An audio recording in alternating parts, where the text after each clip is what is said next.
The evening shift at Cielo's had been long and unforgiving. Elena Rivera wiped down the last table near the window, her fingers aching from hours of carrying heavy trays and forcing smiles at customers who barely looked up from their plates. The small Italian restaurant tucked into a narrow Brooklyn street corner was nothing fancy. Checkered tablecloths, dim lighting, and the constant smell of garlic and tomato sauce that clung to her uniform no matter how many times she washed it. But it paid enough to cover rent, her mother's medication, and the occasional grocery run that didn't leave her account in the negatives. That was all that mattered.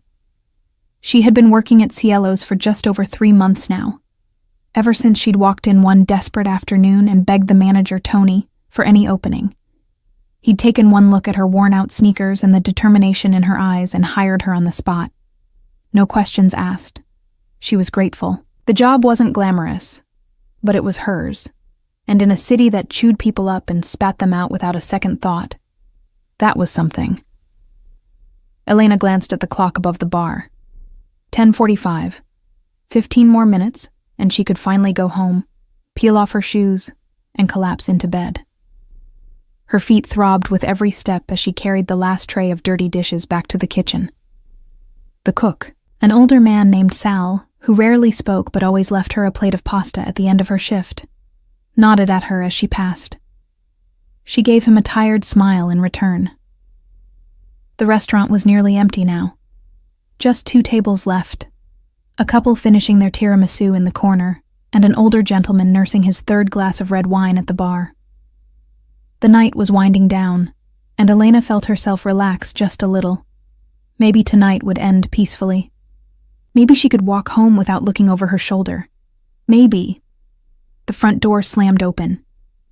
Elena's heart stopped. She knew that walk before she even turned around. Heavy, uneven footsteps. The sharp smell of whiskey and rage. Her stomach twisted into a knot as she forced herself to look toward the entrance.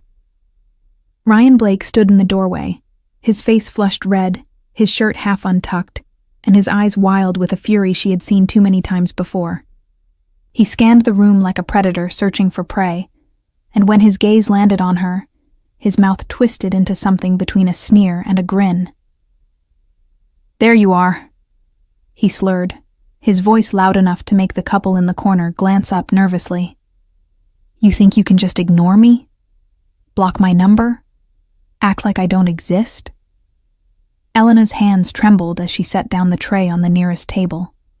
Her mind raced. She had broken up with Ryan 4 months ago after a year of emotional manipulation, jealous outbursts, and nights spent wondering if he would finally cross the line from words to fists.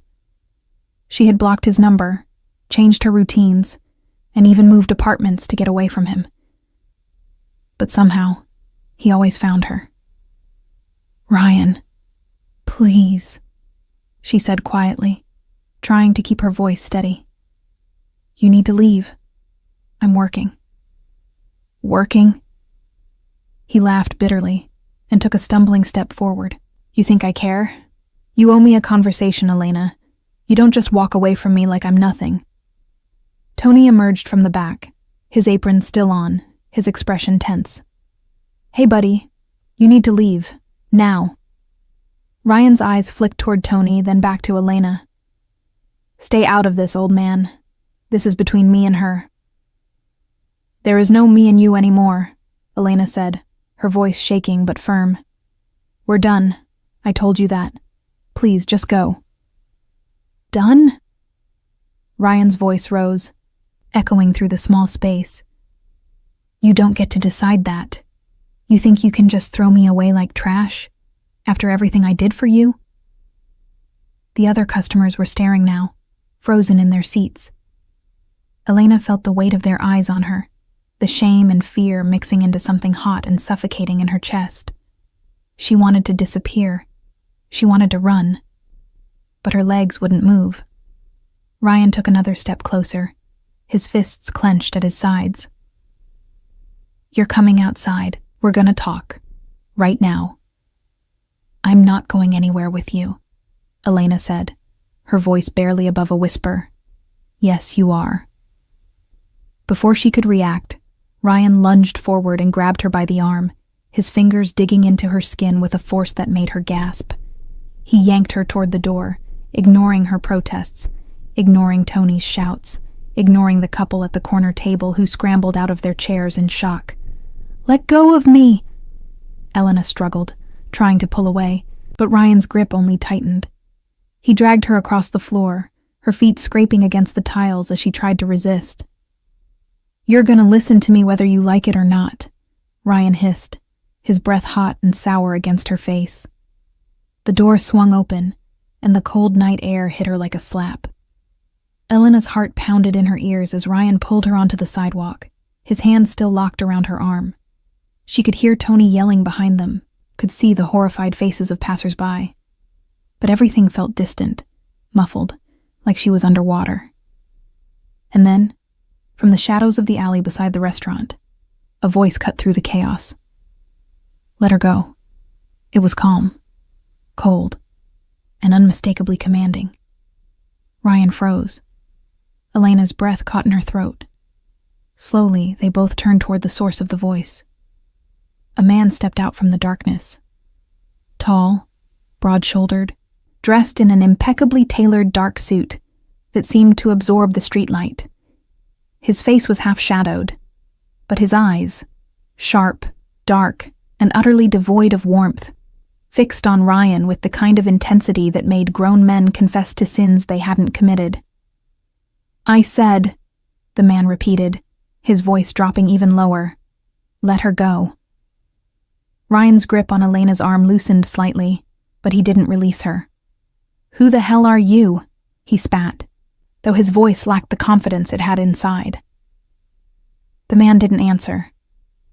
He simply took one step forward, and the air around them seemed to shift. Elena felt it. A presence, a weight, something dangerous and unspoken. And from the way Ryan's face paled, she knew he felt it too. Two more figures emerged from the alley behind the man. Large, silent, and dressed in black. They didn't say a word. They didn't need to. Ryan's hand dropped from Elena's arm as if she'd burned him. He stumbled backward, his bravado crumbling. "Look, man, this is none of your business. Everything that happens in front of my property is my business," the man said, his tone as sharp as a blade. "And you just made it mine." Elena stared at him, her mind racing. His property? She'd never seen this man before. Who was he? The man's gaze flicked to her, and for a brief moment, something softened in his expression. "What's your name?" "Elena," she stammered. He nodded once, then turned his attention back to Ryan. "Elena works for me now, and if I ever see you near her again, if I even hear your name in connection with hers, you'll wish tonight had ended differently." Ryan opened his mouth to respond, but one of the men in black stepped forward, and whatever protest he had died in his throat. Without another word, Ryan turned and stumbled away down the street, disappearing into the night. Elena stood frozen, her heart still racing, her arm throbbing where Ryan had grabbed her. She looked up at the man in the suit, this stranger who had just changed everything with a few quiet words. "Who are you?" she whispered. The man's expression was unreadable. He glanced at the restaurant, then back at her. "Someone who doesn't like bullies," he said simply. Then, without waiting for a response, he turned and walked back into the shadows, his men following silently behind him. And just like that, he was gone. Elena stood alone on the sidewalk, trembling, the cool night air biting at her skin. Inside the restaurant, Tony was calling her name, but she couldn't move. All she could do was stare at the empty alley where the man had disappeared, wondering who he was and why he had just saved her life.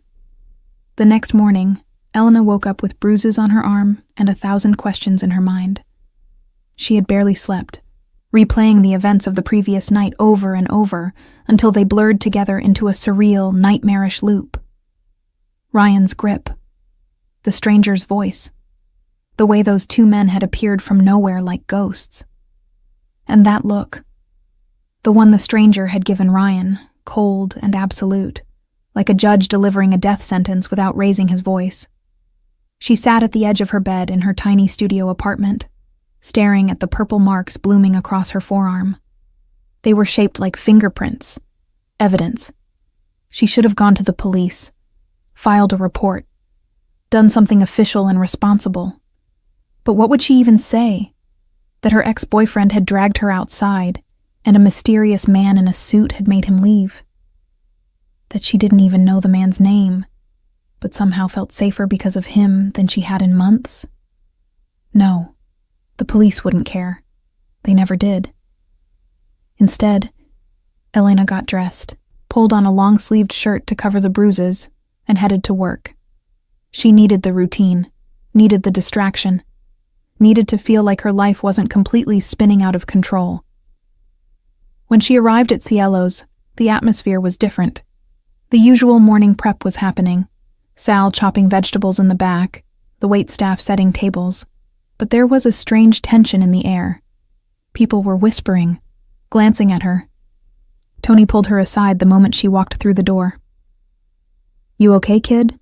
he asked, his weathered face lined with genuine concern. "I'm fine," Elena lied. "Just tired." Tony didn't look convinced, but he nodded. "Listen, about last night, that guy, the one who showed up." Elena's pulse quickened. "What about him?" Tony lowered his voice, glancing around to make sure no one else was listening. "Do you know who that was?" She shook her head. "No. I've never seen him before." Tony exhaled slowly, running a hand through his thinning hair. That was Adrian Moretti. The name meant nothing to her. "Who?" Tony stared at her like she'd just admitted she didn't know who the president was. "Adrian Moretti. Elena, he owns this place." Elena blinked. "What? You own this place. You hired me." "I manage it," Tony corrected. "But Moretti owns it. He owns half the block. Hell, he owns half of Brooklyn, depending on who you ask. He's not exactly a businessman in the traditional sense." Elena felt a chill run down her spine. "What are you saying?" Tony glanced over his shoulder again, then leaned in closer. "I'm saying he's connected. You understand? The kind of connected where people don't ask questions. The kind where problems disappear." Her stomach dropped. He's in the Mafia?" Tony winced at the word but didn't deny it. "Look, all I know is this.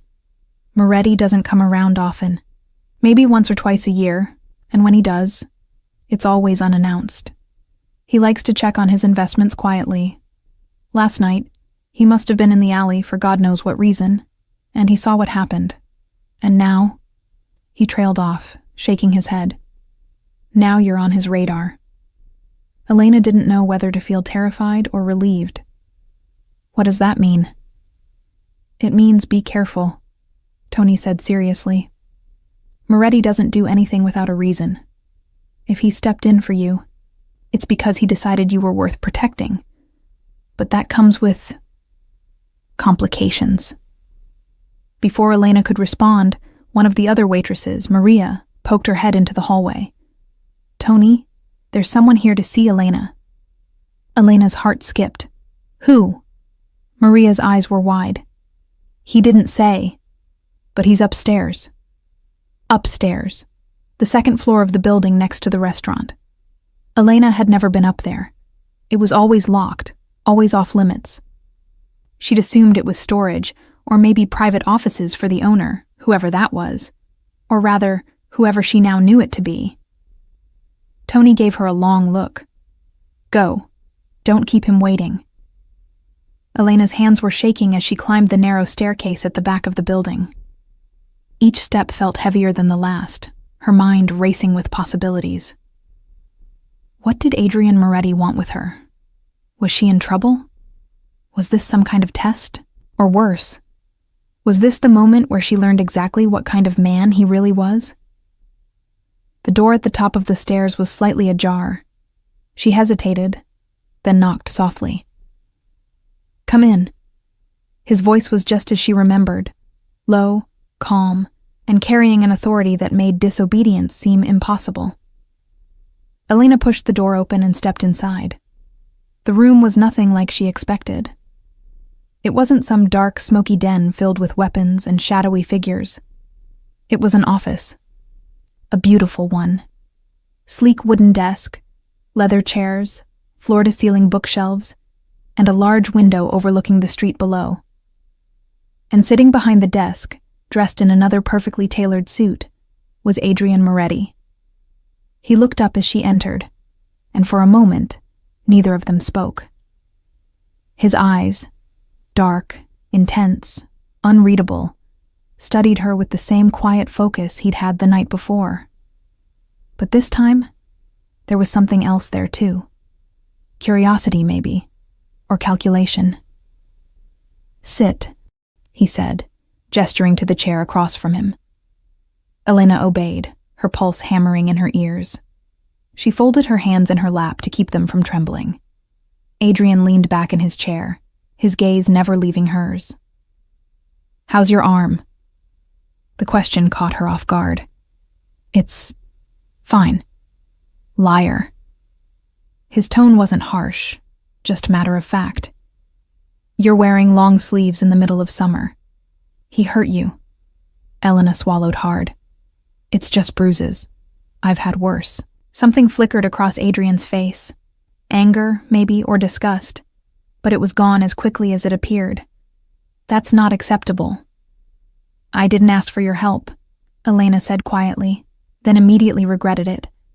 Who was she to talk back to someone like him? But Adrian didn't seem offended. If anything, he looked almost amused. "No, you didn't. But I gave it anyway.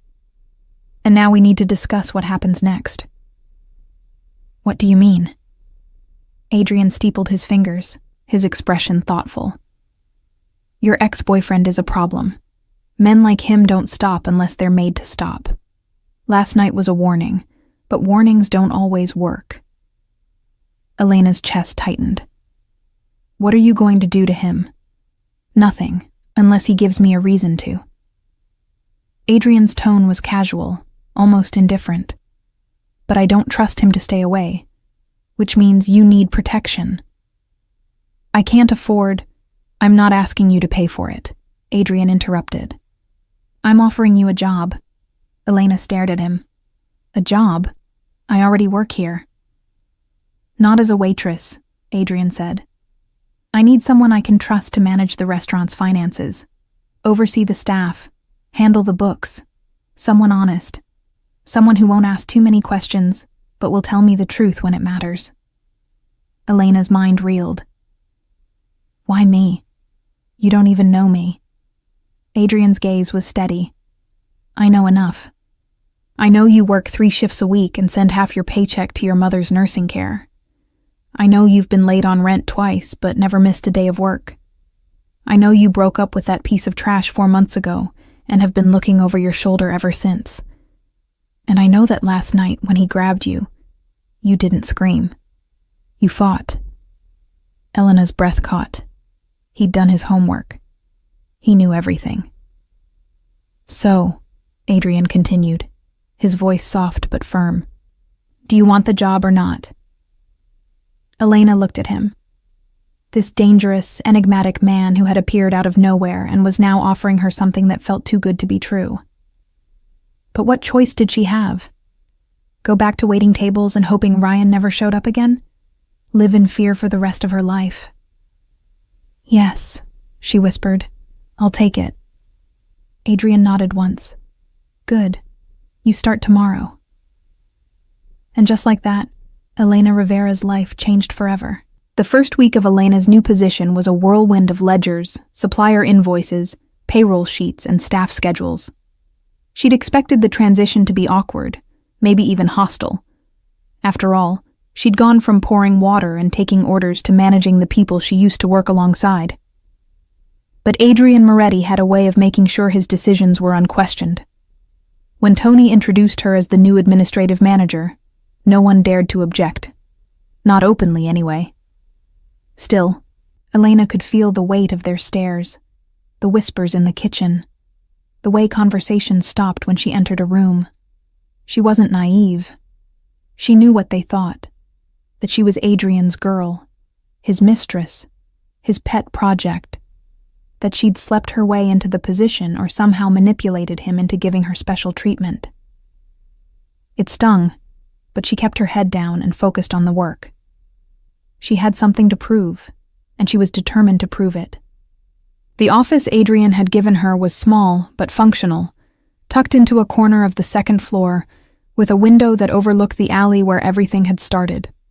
She spent her days reviewing expense reports, negotiating with vendors, and learning the intricate web of relationships that kept Cielo's running. And slowly, she began to see the bigger picture. The restaurant wasn't just a restaurant. It was a hub, a meeting place, a front. She didn't need anyone to spell it out for her. She wasn't stupid. The men who came and went at odd hours, always nodding respectfully at Tony, but never ordering food. The cash payments that didn't match the register receipts. The way Adrian's name could make a problem disappear with a single phone call. Cielo's was clean on paper, but the world it existed in was anything but. And yet, Adrian himself remained a mystery. He came by the restaurant 3 or 4 times a week, always unannounced, always dressed like he'd just stepped out of a board meeting. He'd check in with Tony, glance over the books Elena prepared, and then disappear without a word. He was polite, professional, and completely impenetrable.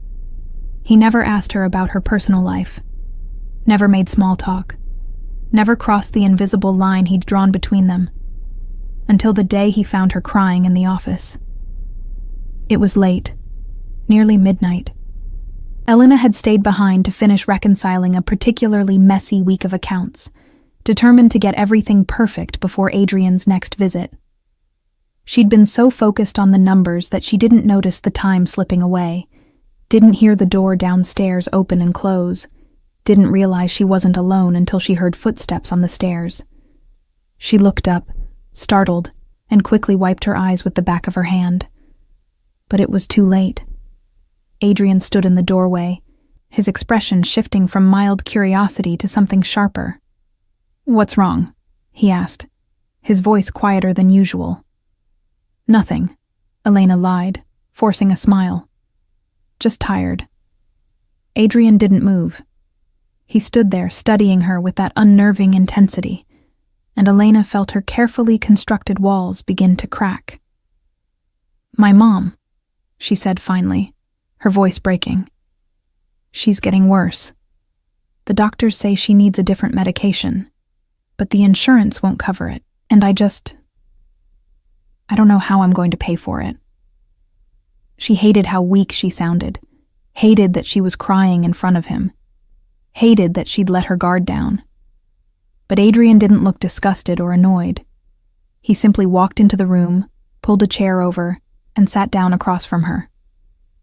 "How much?" he asked. Elena blinked. "What?" "How much does the medication cost?" She hesitated. $1,200 a month. Adrian pulled out his phone, typed something quickly, and then set it back in his pocket. "Done." Elena stared at him. "What do you mean, done?" "I mean the money will be in your account by morning. Consider it part of your salary." "I can't accept that," Elena said immediately. "That's too much. I didn't take this job to—" "I know why you took this job," Adrian interrupted, his tone firm but not unkind. "And I know you're not the type to ask for handouts, but you work for me now, and I take care of the people who work for me. That's non-negotiable." Elena opened her mouth to argue, but the look in his eyes stopped her. It wasn't pity. It wasn't charity. It was simply certainty. A decision made and closed. Final. "Thank you," she whispered. Adrian nodded once and stood to leave. But before he reached the door, he paused and glanced back at her. "You're doing good work here, Elena. Don't think I haven't noticed." And then he was gone. leaving her alone in the quiet office with 1,000 emotions swirling in her chest. Over the next few weeks, something shifted between them. It was subtle, small moments that most people wouldn't have noticed. Adrian started checking in with her more often, asking her opinion on things beyond just the books. He'd bring her coffee when she worked late. Once, when she mentioned she was having trouble with a particularly aggressive supplier, the man called her the next day, apologetic and willing to negotiate. She didn't ask what Adrian had said or done. She didn't need to. And she started to see beyond the cold, controlled exterior he presented to the world. She saw the way he treated his men with respect, the way he listened when people spoke, the way he never raised his voice, but always made himself heard. She saw the exhaustion in his eyes some nights, the weight of responsibilities she couldn't begin to imagine. She saw a man who had built an empire out of necessity and was now trying to figure out what to do with it. One evening, as they sat in the office going over the quarterly reports, Adrian leaned back in his chair and studied her with that familiar, unreadable expression. "Can I ask you something?" he said. Elena looked up, surprised. He rarely asked personal questions. "Of course." "Why did you stay with him, your ex?" The question caught her off guard. She set down her pen, her mind racing. "I don't know," she admitted. "At first he was different, charming, attentive. And then it changed, little by little, until I didn't recognize him anymore. Or maybe I didn't recognize myself. I kept thinking if I just tried harder, if I was better, he'd go back to who he was. But people don't go back, do they?" Adrian was quiet for a long moment. "No," he said softly. "They don't." Something in his tone made Elena think he wasn't just talking about Ryan anymore. But before she could ask, he stood and changed the subject, and the moment passed. Still, from that night on, Elena felt like she understood him a little better. And maybe, just maybe, he understood her too. But understanding wasn't safety. And the past, as Elena was about to learn, had a way of refusing to stay buried. It started with a phone call Elena wasn't supposed to hear. She'd been in the kitchen, helping Sal prep for the evening rush, when she saw one of Adrian's men, a quiet, intimidating guy named Marco, standing near the back exit, his phone pressed to his ear. His expression was tense, his voice low and urgent. Elena wasn't trying to eavesdrop, but she caught a few words, enough to make her blood run cold. "Blake, talking to the Volkovs, thinks he can make a deal." Elena froze. Blake, as in Ryan Blake, her ex-boyfriend, the man Adrian had warned to stay away. And the Volkovs, she'd heard that name before, whispered in hushed tones by Tony and the other staff. A rival family, dangerous, ruthless. Marco ended the call and disappeared through the back door before Elena could react. Her mind raced. What was Ryan doing talking to the Volkovs? And why would they even give him the time of day? She tried to push the thought away, to focus on her work, but it gnawed at her for the rest of the shift. When the restaurant finally closed and the staff filtered out, Elena stayed behind, pacing her small office. She should tell Adrian. But what if she was wrong? What if Marco had been talking about someone else? She didn't want to look paranoid or cause unnecessary trouble. But then again, if Ryan was planning something, if he'd somehow aligned himself with people who wanted to hurt Adrian, then staying silent could be worse. Elena pulled out her phone and stared at Adrian's contact. He'd given her his personal number weeks ago, telling her to call if there was ever an emergency. This felt like an emergency. Her thumb hovered over the call button for what felt like an eternity before she finally pressed it. He answered on the second ring. "Elena? Her voice faltered. "I think there's something you need to know." 30 minutes later, Adrian walked into the restaurant alone. No entourage, no Marco or the other men who usually shadowed him. Just him, dressed in dark jeans and a leather jacket that made him look less like a businessman and more like the dangerous man Elena suspected he truly was. "Tell me," he said simply, his eyes locked on hers.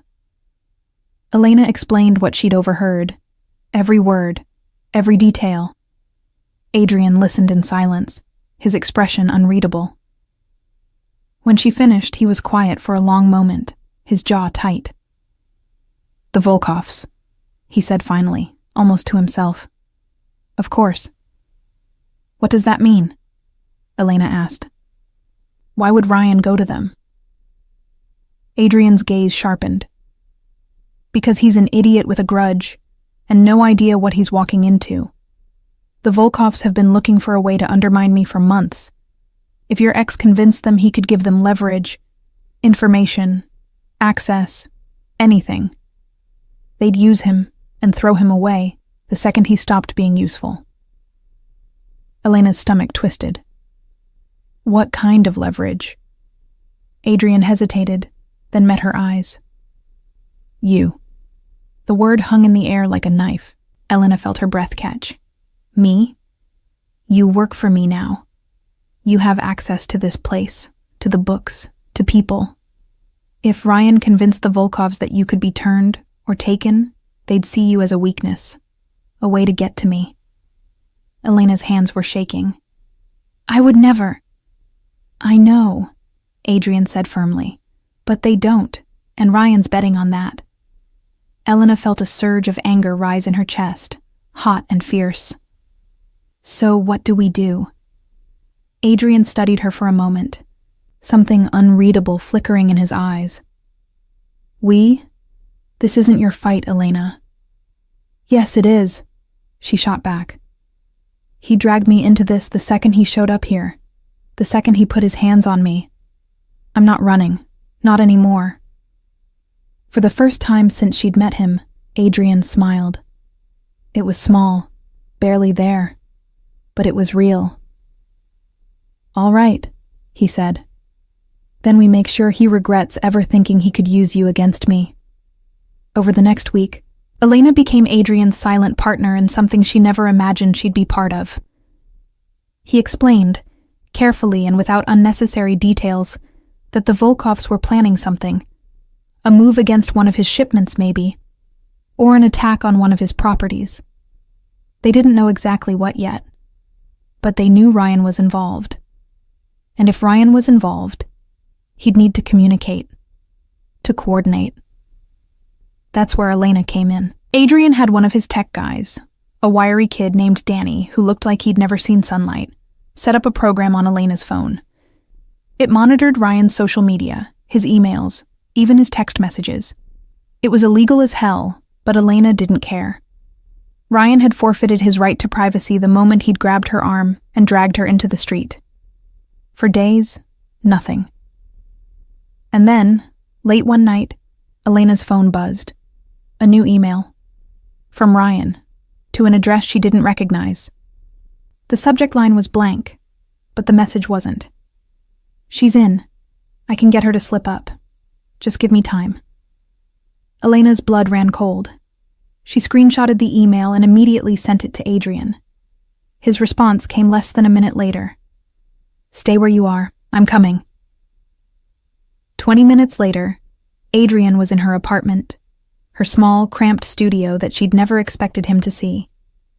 He didn't comment on the chipped paint or the second-hand furniture. He just sat down at her kitchen table, pulled out his phone, and made a series of calls in a language Elena didn't understand. Russian, maybe, or Ukrainian. When he hung up, he looked at her. He's lying to them, telling them he can manipulate you. But he doesn't have anything real, which means he's desperate, and desperate people make mistakes. "So what do we do?" Elena asked. Adrian's smile was cold. "We give him what he wants. We let him think he's winning, and then we take everything away." The plan was simple, brilliant, and terrifying. Elena would agree to meet Ryan. She'd tell him she wanted to talk, that she was scared and confused and needed closure. She'd wear a wire, something small and undetectable that Danny set up, and she'd let Ryan incriminate himself. Admit that he was working with the Volkovs. Admit that he planned to use her. And once they had the confession, Adrian would handle the rest.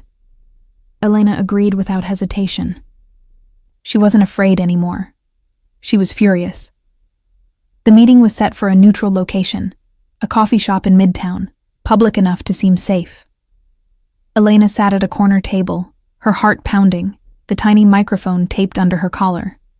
Ryan walked in 10 minutes late, his usual cocky smirk plastered on his face.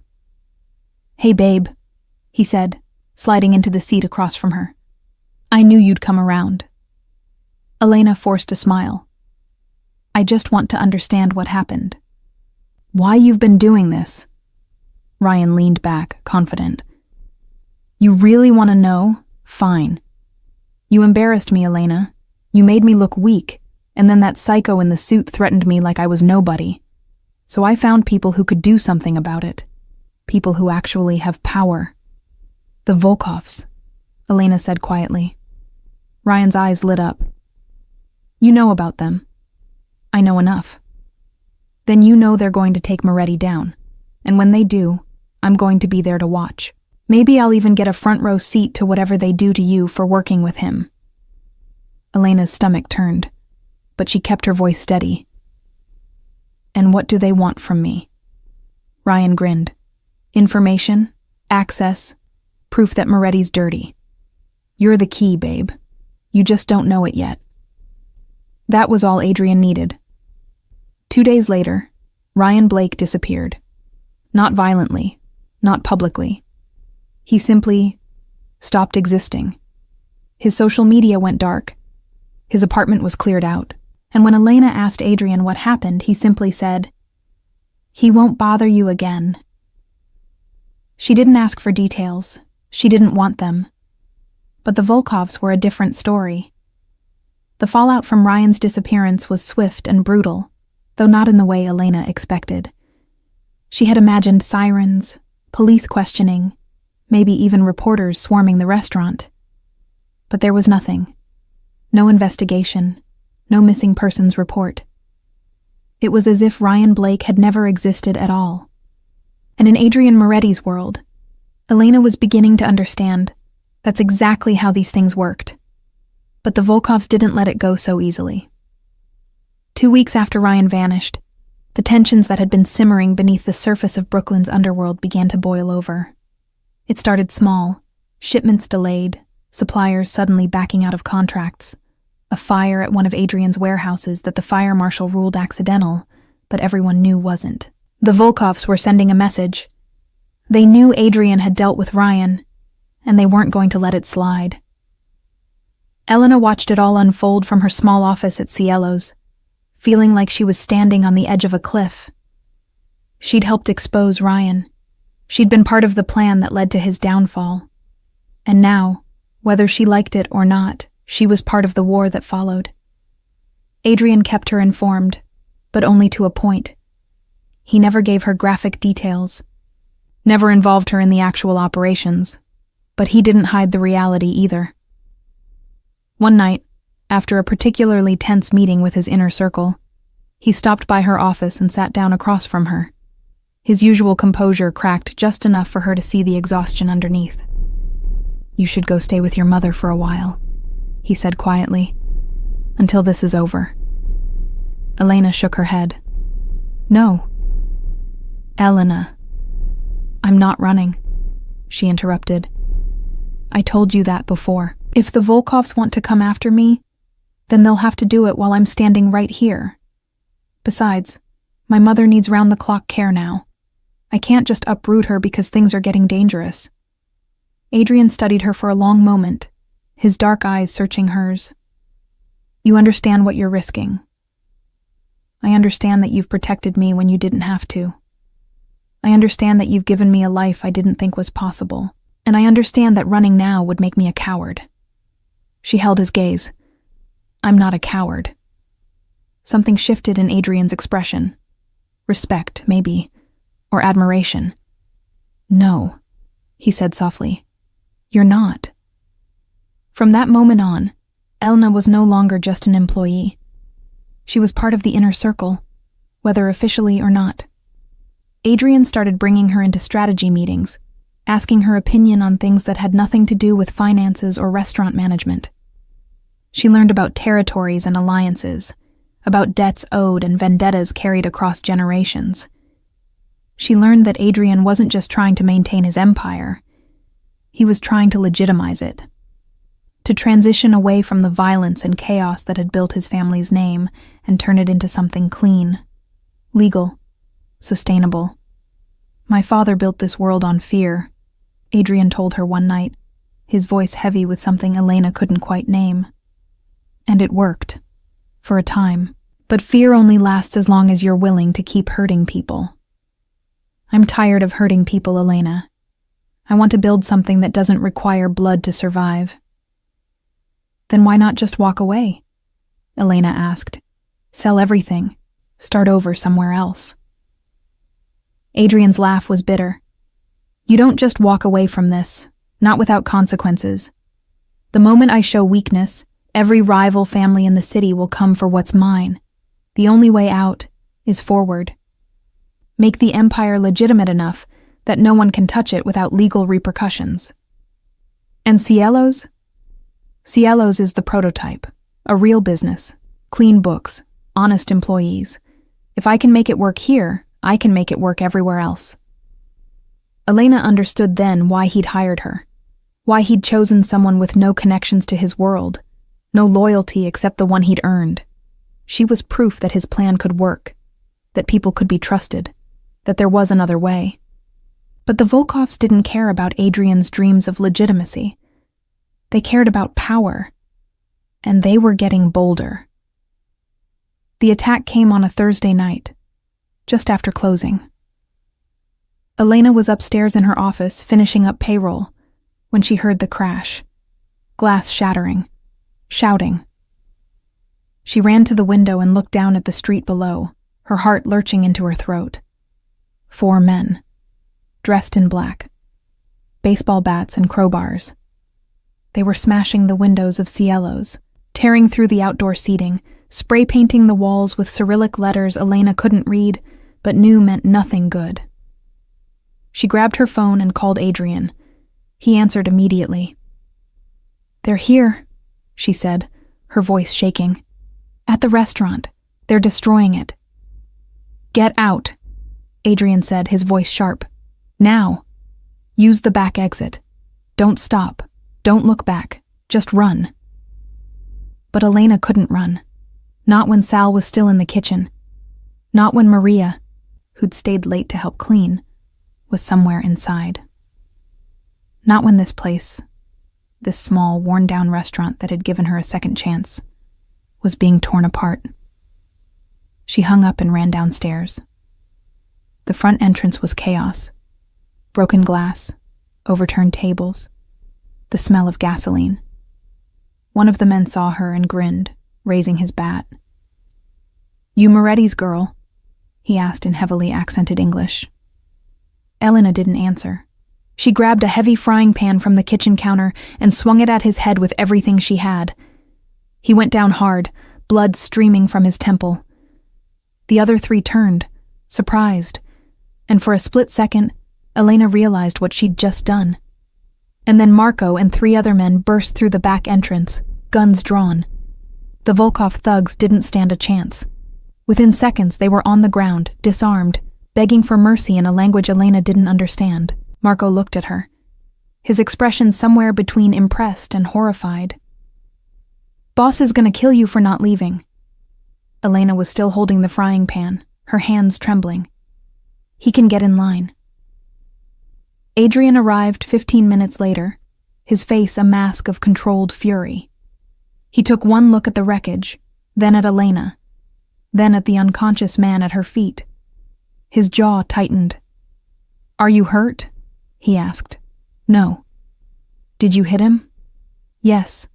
Adrian stared at her for a long moment, then did something Elena never expected. He laughed, a real, genuine laugh that echoed through the destroyed restaurant. "You're insane," he said, shaking his head. Absolutely insane. I wasn't going to just let them destroy this place, Elena said defensively. I know. Adrian's expression softened. That's what makes you dangerous. The Volkovs retaliated the next day, a drive-by shooting at one of Adrian's clubs. No one was killed, but the message was clear. This was war, and it was escalating. But Elena had already made her choice. She wasn't a bystander anymore. She was all in. The war with the Volkovs didn't end with grand gestures or cinematic showdowns. It ended the way most wars do. Slowly, through attrition, negotiation, and the quiet dismantling of power structures. Adrian was patient, methodical, and ruthless when necessary. He cut off the Volkovs' supply lines, turned their allies, and made it clear that continuing the fight would cost them more than they could afford to lose. And when Dmitry Volkov, the aging patriarch of the family, finally agreed to a sit-down, it was on Adrian's terms. Elena wasn't at the meeting. Adrian had insisted she stay far away from the formal negotiations, not because he didn't trust her, but because he wanted to keep her name out of the official record. The less they know about you, the safer you are, he'd said. And she'd reluctantly agreed. But when Adrian returned from the meeting, his expression was lighter than she'd seen in weeks. He found her in her office, staring at the new windows that had just been installed after the attack. It's over, he said simply. Elena turned, her heart skipping. Over? Volkov agreed to a truce.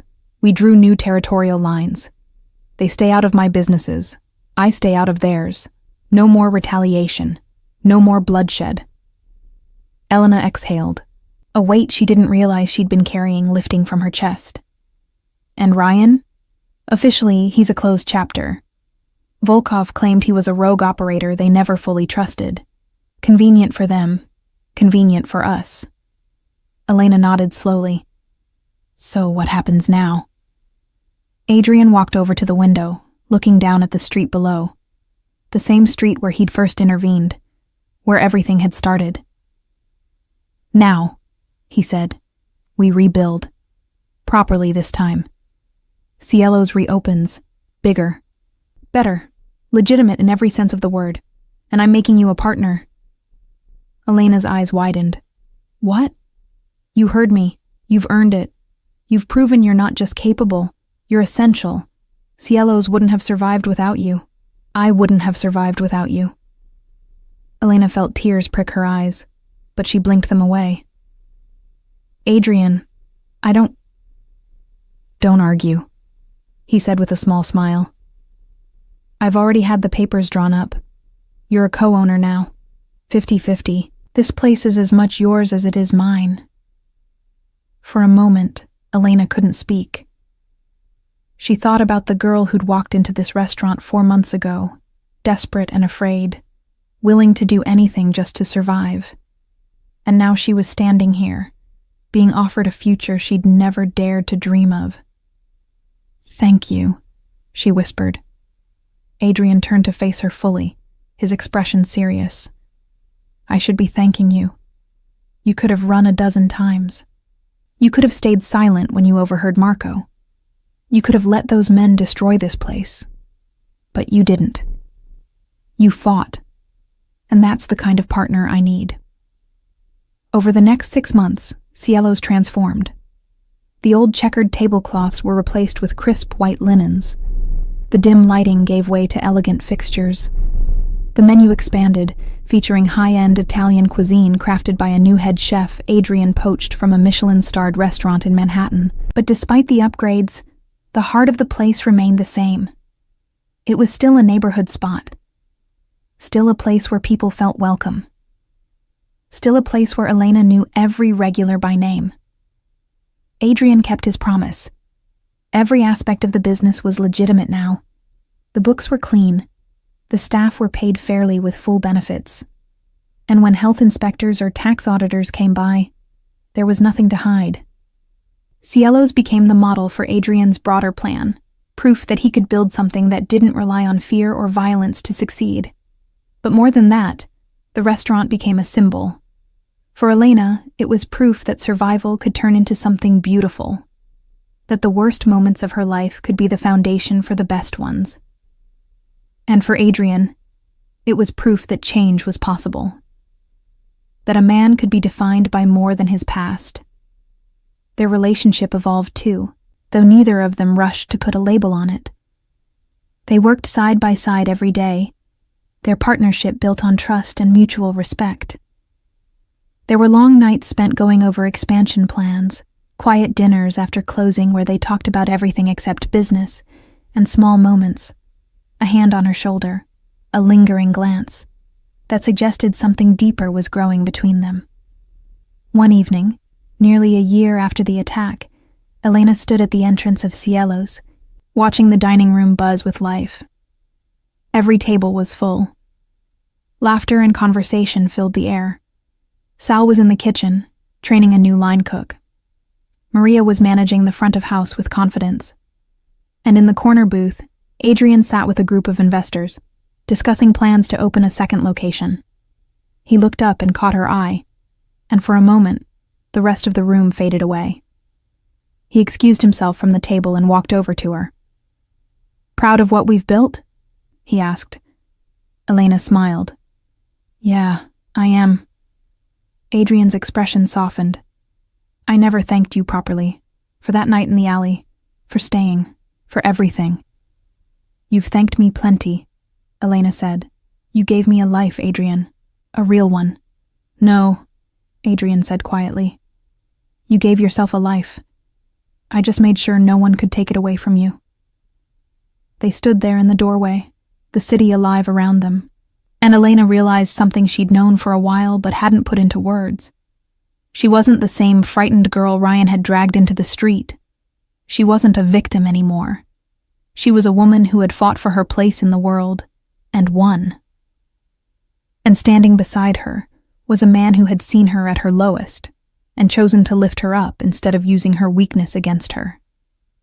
"Come on," Adrian said, offering his arm. "Let's go celebrate.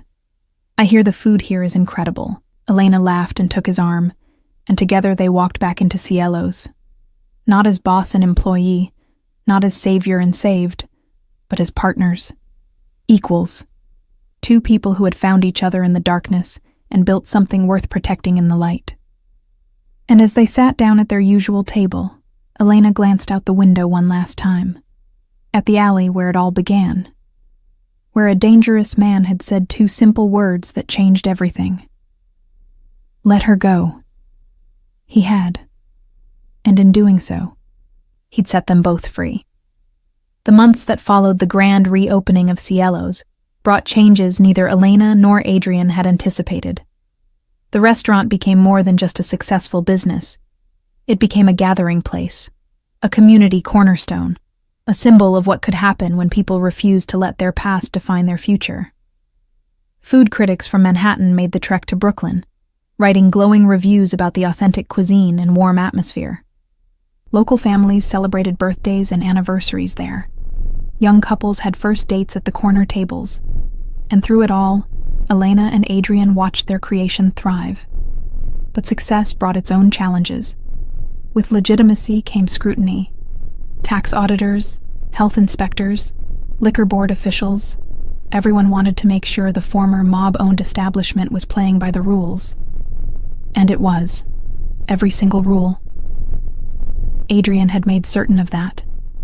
He'd hired the best accountants, the most thorough lawyers, and had restructured every aspect of his business portfolio to withstand the harshest examination. It was exhausting, expensive, and completely necessary. Elena threw herself into the work with the same fierce determination she'd shown the night she'd swung that frying pan at a Volkov thug. She managed staff schedules, handled supplier negotiations, oversaw inventory, and somehow still found time to greet regular customers by name and remember their favorite dishes. The other employees, who had once whispered about her behind her back, now looked to her for guidance and support. She'd earned their respect the hard way, through competence, consistency, and by never asking them to do anything she wouldn't do herself. Adrian noticed. He always noticed. He'd catch himself watching her from across the dining room, marveling at how she'd transformed from a frightened waitress into a confident business owner. She moved through the restaurant with purpose and grace, solving problems before they escalated, making decisions with the kind of clarity that came from someone who'd fought for everything she had. She was remarkable. And somewhere along the way, admiration had turned into something deeper. One evening, after a particularly successful Saturday service, Adrian found Elena in the kitchen helping Sal and the line cooks with the final cleanup. Her hair was pulled back in a messy bun, her white blouse had a small sauce stain on the sleeve, and she was laughing at something Sal had said, a genuine, unguarded laugh that lit up her entire face. "You don't have to do that, you know," Adrian said from the doorway. "You're the owner. You can go home." Elena looked up, still smiling. "So can you, but you're still here." Touché. Adrian leaned against the doorframe, his suit jacket long since discarded. His sleeves rolled up to reveal the dark ink that traced up his forearms. "Can we talk? Upstairs?" Something in his tone made Elena's pulse quicken. She nodded, dried her hands, and followed him up to the office they now shared. A larger space they'd created by knocking down a wall between two smaller rooms. It had 2 desks facing each other, floor-to-ceiling windows, and a small seating area where they often had their end-of-night debriefs. Adrian poured 2 glasses of wine, a Barolo they'd recently added to the menu, and handed one to Elena. They sat in the comfortable leather chairs by the window, the city lights twinkling below them. "I've been thinking," Adrian began, swirling the wine in his glass, "about what comes next." "The second location?" Elena asked. They'd been discussing expansion for months. "That. But also..." He paused, choosing his words carefully. "About us." Elena's breath caught. They'd been dancing around this conversation for weeks, maybe months. The lingering touches. The late-night conversations that had nothing to do with business. The way his eyes followed her across a room. The way her heart raced when he smiled at her. "What about us?" she asked softly. Adrian set down his glass and leaned forward, his elbows on his knees, his expression more vulnerable than she'd ever seen it. "I built my life on control, on knowing exactly what every move would cost and what it would gain. But you..." He shook his head with a small, almost helpless laugh. "You make me want to throw all of that away. You make me want things I convinced myself I couldn't have. Shouldn't have." Elena's heart was pounding now. "Like what?" "Like a normal life, a real partnership. Something that isn't built on fear or obligation or strategic advantage. Something that's just genuine." Adrian couldn't. "Let me finish," he said gently. "You could have left 100 times. After Ryan. After the Volkovs. After you saw what my world really looks like. But you stayed. Not because you were afraid to leave, but because you chose to stay. And that choice, your choice, means everything to me." Elena felt tears prick her eyes. "You gave me a chance when no one else would. You protected me. You believed in me. How could I leave?" "That's not why you stayed," Adrian said, his dark eyes locked on hers. "You stayed because you're brave, because you're stubborn, because you refuse to let anyone, including me, define who you are or what you're capable of. You stayed because this place, this life, it's yours. You built it just as much as I did." "We built it together," Elena corrected. "Yes, we did." Adrian reached across the space between them and took her hand. His touch was warm, solid, grounding. "And I want to keep building. Not just the business. Everything.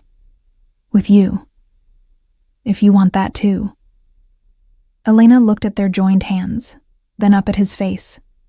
This man who'd been a stranger in an alley, then a mysterious benefactor, then a partner, and now, something more. Something that had been growing between them for months, quiet and steady and undeniable. "I want that," she whispered. "I've wanted that for a long time." Adrian's smile was slow and genuine, reaching his eyes in a way she rarely saw. He stood, pulling her up with him, and for a moment they just stood there, hands clasped, the city spread out below them, and the future stretching ahead. "Then let's make it official," Adrian said. "Partners in everything, equal footing, no secrets, no games, just us." "Just us," Elena agreed. Adrian cupped her face in his hands, his touch gentle despite the strength she knew he possessed. "You're the bravest person I've ever met, Elena Rivera, and I'm going to spend every day making sure you never regret choosing to stay." And then he kissed her, soft and careful, like she was something precious.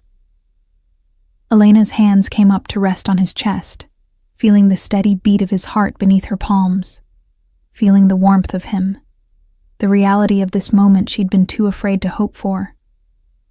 When they finally pulled apart, both breathless, Elena smiled up at him. "For the record, I don't regret anything." "Good," Adrian murmured against her forehead. "Because I'm not letting you go. Ever." Outside, Brooklyn hummed with life. Cars passed on the street below. The restaurant sign glowed warm and welcoming. And in that small office above Cielo's, two people who'd found each other in the darkest circumstances stood together, building something beautiful out of the broken pieces of their pasts. The next morning, they told the staff together. There were tears from Maria, a gruff nod of approval from Sal, and genuine happiness from everyone who'd watched their partnership evolve over the past year. Cielo's wasn't just a restaurant anymore. It was proof that people could change, that second chances were real, and that sometimes the most unlikely partnerships became the strongest foundations. And when Elena stood beside Adrian that afternoon, watching him sign the papers for their second location, she thought about that terrified girl in a waitress uniform, being dragged into the street by a man who thought he owned her. She thought about the stranger who'd stepped out of the shadows and said two simple words that changed everything. And she thought about the woman she'd become, strong, capable, unafraid. She'd stopped running. She'd stopped hiding. And in doing so, she'd found something she never expected. A home, a purpose, and a partner who saw her not as someone to be protected, but as someone worth standing beside.